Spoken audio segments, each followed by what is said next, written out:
الله، الحمد لله والصلاة والسلام على أشرف المرسلين.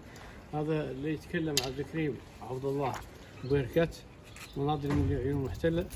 تعرضت للعديد من الهجمات، العديد من الانتهاكات من طرف الاحتلال المغربي، الأجهزة الإرهابية التابعة للاحتلال المغربي. اليوم نتعرض من طرف المستوطنين المغاربة طبقا مدفوعين من طرف النظام المغربي، بالإضافة إلى عميل صحراوي دخل على الخط منذ سنتين. كيف تراعوا هذا هو المكان اللي شايفين فيه،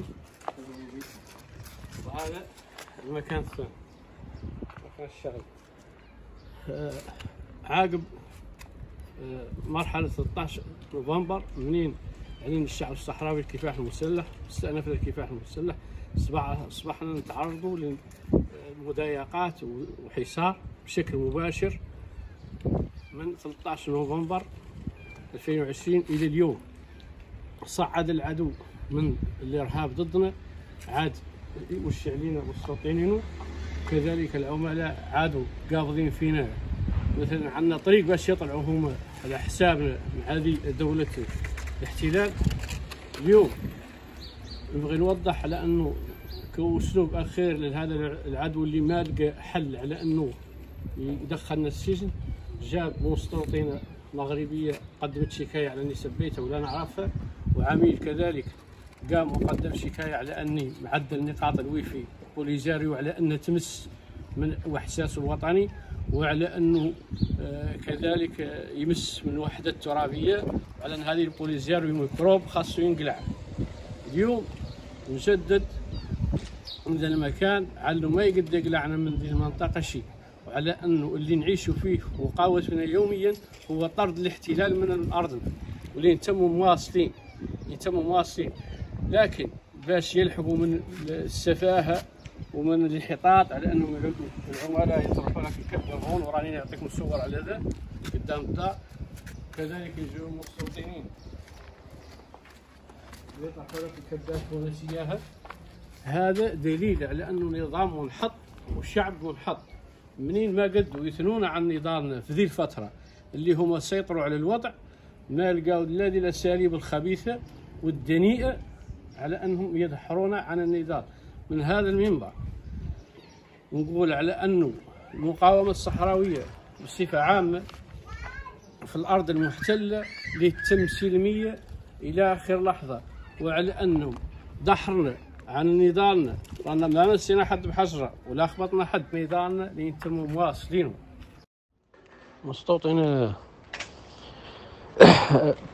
الطريقة اللي ترمي بها بالأزمال بالشكل العلني أمام الجميع هي بالشكل مثلا على أنه مفضوح وواضح، لأنه حد مأمور بالرواية وموصي عليها وظاهر على أن منهجيته منين صادرة.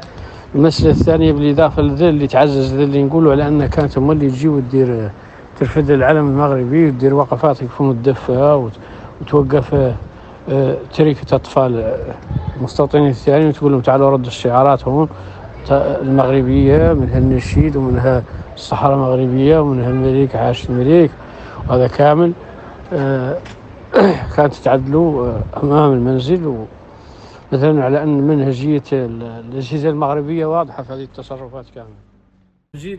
نجدد على أن نضالنا مستميت ولا نواصلوا ضد الاحتلال، على كامل مولي هذه المعارك الهامشية اللي يفتح لنا دون معركتنا الكبيرة وهي طرده من أرضنا. أرانا مواصلين ولا يهمنا مستوطنين ولا يهمنا عملاء. ومن هذا المنبر نقول على أنه هذا العميل الصحراوي اللي متحفظ هذه اللحظة عن ذكر اسمه نظرا لتلبية رغبات بعض الإخوان، النوبة الجاية راني نحط تفاصيله كاملة واللي نشوه وسط المجتمع. معركتنا مع العدو واضحة، معركتنا مع المستوطنين واضحة. نقول على أنه منهجيتنا في التعاطي والتعاون مع الخونة ويلا تنعدلوا فيها النظر، حتى لأنه استحضروا هون خطاب لا خطر يدوه محدو على ما التنظيم السياسي، أعطى أوامر على أن يالتنا نحسبوا مع الخونة. وكذلك السيد إبراهيم غالي في لقائه مع وفد الأرض المحتلة في 2018 أعطى أمر على أن يالتنا نحسبوا مع الخونة بصفتنا جماهير، يالتنا نحسبوا مع الخونة، وهذه المساحة اللي أعطيناهم عاد أكثرهم من المناضلين يعني على أن يارس نحسوا مع العملاء بصفة نهائية والخونة باش يوفوا من اللي تعاطلوا، لأنه صمتنا هو اللي حفزهم وأعطاهم مساحة وأعطاهم حق في التمادي علينا وعلى جميع الصحراويين.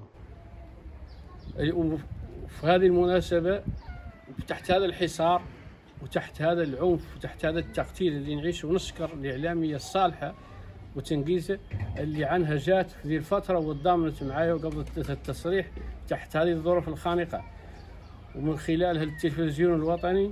ونعطي إشارة لاتحاد الصحفيين وجميع المنظمات على أنها تقبض المناضلين بالأرض المحتلة بعين الاعتبار، وتوقف مع هذه المجهودات وتوقف مع هذه المضايقات اللي تعرضوا لها يوميا، ومعركتنا تصعيد القتال لطرد الاحتلال واستكمال السيادة كل الوطن والشهادة.